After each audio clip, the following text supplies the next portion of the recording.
वांश शून्य से शिखर तक। चैप्टर 5 पहला रक्तपात द फर्स्ट एनकाउंटर। असैसिन्स ने अपनी वायु विंड तलवारें हवा में घुमाईं। उनकी रफ्तार आम इंसानों से कई गुना ज्यादा थी। एक पाल में वो आर्यन के सर पर दा। बचना नामुमकिन है, अग्निवांश के कीड़े। एक असैसिन ने चिल्लाकर अपनी तलवार चलाई, लेकिन आर्यन वहां था ही नहीं। अग्निगति। आर्यन ने महसूस किया कि उसके पैरों के नीचे की जमीन पिघल रही है। वो इतनी तेजी से हिला कि हवा में एक नीली धुंध ब्लू मिस्ट छा गई। वो सीधा असैसिन के पीछे पहुंचा। पीछे देखो, आर्यन ने ठंडी आवाज में कहा। उसने अपना मुक्का कस्सा और नीली अग्नि को उसमें भार लिया। जैसे ही उसने मुक्का मारा, आग की एक लहर निकली जिसने असैसिन की वायु शील्ड को कागज की तरह फाड़ दिया। बूम!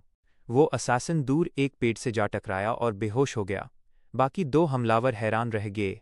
उन्हें बताया गया था कि आर्यन एक शून्य लेवल का लड़का है, पर यहां तो मौत उनका सामने खड़ी थी। एक साथ हमला करो, दूसरे ने कहा। अन दोनों ने मिलकर एक वायुजाल विंड ट्रैप बनाया ताकि आर्यन की रफ्तार को रोका जा सके। आर्यन ने देखा कि सुमित्र की हालत बिगड़ रही है। उसका खून बह रहा था। आर्यन के अंदर का गुस्सा अब काबू से बाहर होने लगा। उसने अपनी दोनों हथेलियां खोलीं और उन्हें जमीन पर डे मारा। अग्नि विस्फोट, फायर एक्सप्लोजन। जमीन से नीली ज्वालाओं का एक फव्वारा निकला जिसने उनके वायुजाल को राख कर दिया। आर्यन ने अग्निगाती का इस्तेमाल किया और एक ही सेकंड में इन दोनों असैसिन्स के गेल पकड़ लिए। उनकी आंखों में खौफ था। वापस जाओ और अपने आका मास्टर से कहना, अग्निवांश का सूरज फिर से उग चुका है। आर्यन ने उन्हें झटक कर पीछे फेंका। वो दोनों अपने जख्मी साथी को लेकर वहां से दम दबाकर भाग गए। आर्यन तुरंत सुमित्र के पास पहुंचा। गुरु माँ, आप ठीक हैं? उसने घबराते हुए पूछो। सुमित्र ने मुस्कुराकर उसके सर पर हाथ रखा। तुमने कर दिखाया। पर याद रखना आर्यन, आज तुमने उन्हें भगा दिया, पर कल वो पूरी फौज लेकर आएंगे। तुम्हें टूर्नामेंट से पहले अपनी शक्ति का दूसरा स्टार सेकंड लेवल खोलना ही होगा। आर्यन ने कसम खाई कि वो अब किसी को अपने अपनों को नुकसान नहीं पहुंचाने देगा। चैप्टर 5 का अंत। चैप्टर 6 की झलक। आर्यन सुमित्र को लेकर एक गुप्त जगह जाता है। वहां उस अपने वंश का एक पुराना हथियार वेपन मिलता है। क्या वो हथियार आर्यन की शक्ति को संभाल पाएगा? तक का सफर। अग्निवंश शून्य से शिखर तक। अध्याय 6 पूर्वजों की विरासत द एंसेस्ट्रल लेगेसी। सुमित्रा की हालत अब स्थिर थी, लेकिन आर्यन जानता था कि शहर वापस जाना अभी खतरे से खाली नहीं है। वो सुमित्रा को सहारा देकर जंगल के और भी गहरे हिस्से में ले गया, जहां अग्निवंश का एक प्राचीन और गुप्त तहखाना सीक्रेट वॉल्ट बना हुआ था। आर्यन, उस पत्थर की दीवार पर अपना हाथ रखो और अपनी नीली अग्नि को महसूस करो, सुमित्रा ने कमजोर आवाज में कहा। आर्यन ने वैसा ही किया। जैसे ही उसने दीवार को छुआ, उसकी नीली आग पत्थर की दरारों में बहने लगी। एक भारी आवाज के साथ दीवार सरक गई और अंदर से एक तेज सुनहरी रोशनी निकली। अंदर एक पुरानी वेदी ऑल्टर पर एक संदूक रखा था। जब आर्यन ने उसे खोला तो उसकी आंखें फटी की फटी रह गईं। अंदर एक टूटी हुई तलवार का हत्था, हैंडल और उसका आधा हिस्सा रखा था। वो लोहे का नहीं, बल्कि किसी अज्ञात काले पत्थर का बना था, जिस पर लाल रंग की लकीरें चमक रही थीं। ये क्या है गुरु माँ? ये तो टूटी हुई है, आर्यन ने हैरानी से पूछा। सुमित्रा की आंखों में चमक आ गई। यह अग्निवंश का पवित्र हथियार है, ज्वालामुख द फायर माउथ। यह कोई साधारण तलवार नहीं है। यह पहनने वाले की आत्मा और उसकी अग्नि शक्ति से जुड़ती है।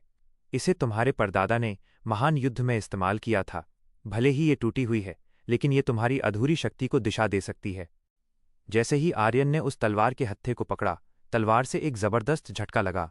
आर्यन को लगा जैसे कोई उसके शरीर से उसकी सारी ऊर्जा खींच रहा हो। आहा! आर्यन दर्द से चिल्लाया। नीली आग उसके हाथों से निकलकर तलवार के टूटे हुए हिस्से की जगह एक अग्नि ब्लेड, फायर ब्लेड बनाने लगी। तलवार अब पूरी हो चुकी थी, लेकिन वो लोहे की नहीं, बल्कि शुद्ध नीली आग की बनी थी। अविश्वसनीय!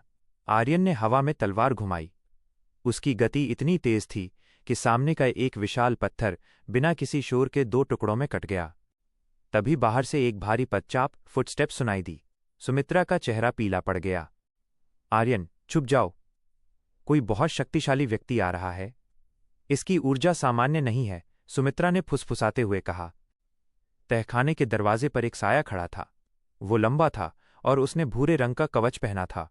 उसके पैर जमीन पर पड़ते ही मिट्टी कांप रही थी। यह पृथ्वी वंश अर्थ क्लैन का एक जनरल था, जनरल गजब।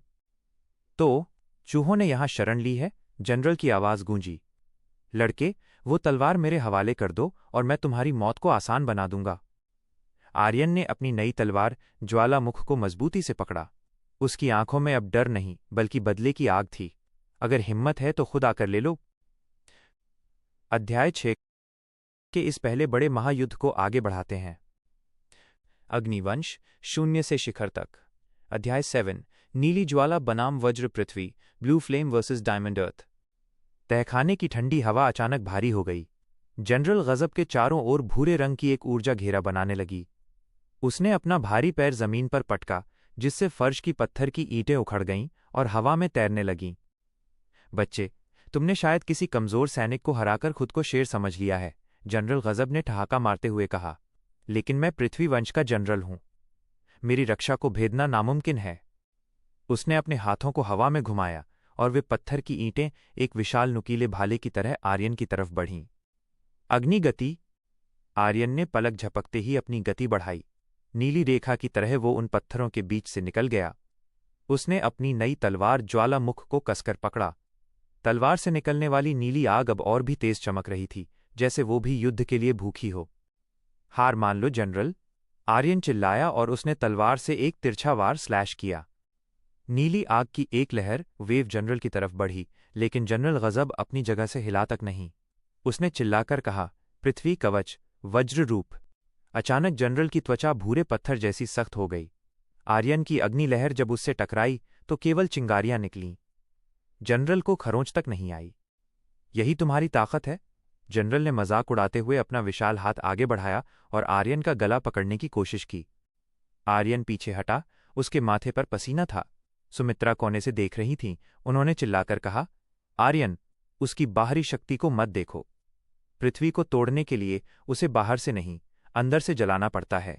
अपनी आग को तलवार की नोक पर केंद्रित, कॉन्सेंट्रेट करो। आर्यन ने गहरी सांस ली। उसने अपनी सारी मानसिक शक्ति का उपयोग करके नीली अग्नि को तलवार के बिल्कुल ऊपरी हिस्से पर समेट लिया। अब तलवार पूरी तरह नहीं जल रही थी, बल्कि उसकी नोक पर एक छोटा सा लेकिन बेहद चमकता हुआ नीला बिंदु पॉइंट बन गया था।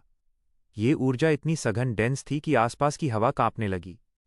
जनरल गजब को पहली बार खतरे का एहसास हुआ। ये क्या कर रहे हो? उसने घबराकर अपने चारों ओर पत्थरों की एक दीवार खड़ी कर ली। आर्यन दौड़ा। इस बार उसकी गति सामान्य अग्नि गति से भी तेज थी। वो एक चमकते तीर की तरह जनरल की दीवार से टकराया। अग्निवेद, फायर पियर्स। तलवार की नोक जैसे ही पत्थर की दीवार से छुई, वो मक्खन की तरह कट गई। आर्यन की तलवार जनरल के कंधे को चीरती हुई निकल गई। जनरल का वज्र कवच उस नीली आग की गर्मी को बर्दाश्त नहीं कर पाया और कांच की तरह बिखर गया। आहा! जनरल गजब घुटनों के बल गिर गया। उसके कंधे से खून नहीं, बल्कि नीले रंग का धुआं निकल रहा था। तुम एक शून्य नहीं हो सकते। तुम एक राक्षस हो, जनरल ने डरते हुए कहा और एक मिट्टी का गोला बनाकर उसमें गायब होने की कोशिश की। Earth escape. आर्यन उसे खत्म करना चाहता था, लेकिन तभी सुमित्रा ने उसे रोका। रुक जाओ आर्यन, उसे जाने दो। अगर वो मर गया तो सम्राट जोरावर अपनी पूरी सेना यहां भेज देगा। अभी हमें छुपकर अपनी शक्ति को दूसरे स्तर तक ले जाना है। आर्यन ने अपनी तलवार नीचे की। उसकी सांसें फूल रही थीं। उसने पहली बार एक जनरल स्तर के योद्धा को हराया था। उसे एहसास हुआ कि ये तो बस शुरुआत है। 3000 अध्यायों के इस लंबे सफर में जोरावर तो बस एक पड़ाव है। असली दुश्मन तो अभी अंधेरे में छुपे हुए हैं। अध्याय 7 का अंत।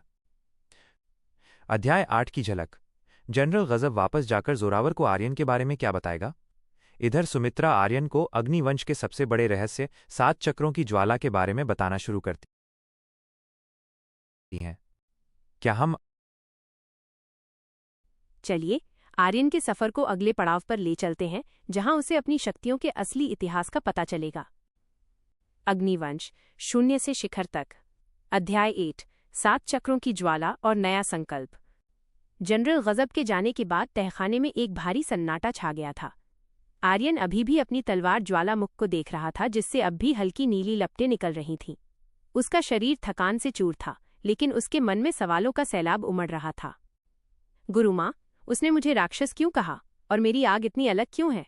आर्यन ने सुमित्रा की ओर देखते हुए पूछा, जो अब धीरे धीरे बेहतर महसूस कर रही थीं। सुमित्रा ने एक गहरी सांस ली और उसे अपने पास बिठाया। आर्यन, दुनिया जानती है कि अग्नि लाल और पीली होती है, लेकिन हमारे वंश के ग्रंथों में एक भविष्यवाणी थी, नीली ज्वाला का उदय। यह आग विनाशकारी भी है और निर्माणकारी भी। इसे पाने के लिए शरीर को 7 द्वारों से गुजरना पड़ता है, जिन्हें हम 7 चक्रों की ज्वाला, द 7 ऑर्ब्स ऑफ फ्लेम कहते हैं। आर्यन ने ध्यान से सुना। सुमित्रा ने आगे बताया कि अभी आर्यन ने सिर्फ पहला द्वार यानी जागृति, द अवेकनिंग, पार की है। जैसे जैसे तुम अगले चक्रों को खोलोगे तुम्हारी शक्ति हजारों गुना बढ़ जाएगी। लेकिन याद रखना, हर चक्र को खोलने के लिए तुम्हें अपनी आत्मा को आग की भट्टी में तपाना होगा। अगर तुम तैयार नहीं हुए तो ये नीली आग तुम्हें अंदर से राख कर देगी। इधर जोरावर के महल में जनरल गजब लंगड़ाते हुए सम्राट जोरावर के सामने दरबार में खड़ा था। दरबार में सन्नाटा था। जोरावर, जो अपनी विशाल कद काठी और भूरी आंखों के लिए जाना जाता था, अपने सिंहासन पर बैठा एक पत्थर का टुकड़ा हाथ में मसल रहा था। तुम हार गए? एक 16 साल के लड़के से? जोरावर की आवाज बिजली की कड़वाहट जैसी थी। हुजूर, वह कोई आम लड़का नहीं है। उसके पास नीली आग है, वही आग जो 100 साल पहले देखी गई थी, गजब ने कांपते हुए कहा। जोरावर के हाथ में मौजूद पत्थर का टुकड़ा धूल बन गया। उसकी आंखें नफरत से चमक उठीं। तो विक्रांत का बेटा अभी जिंदा है और वो शून्य नहीं रहा।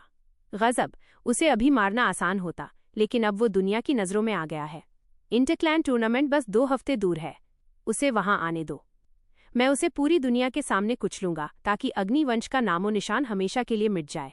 वापस आर्यन के पास। आर्यन ने सुमित्रा की बातें सुनकर अपनी मुट्ठी कसी। उसे पता था कि अब उसके पास समय बहुत कम है। गुरु माँ, मुझे प्रशिक्षण ट्रेनिंग शुरू करना है।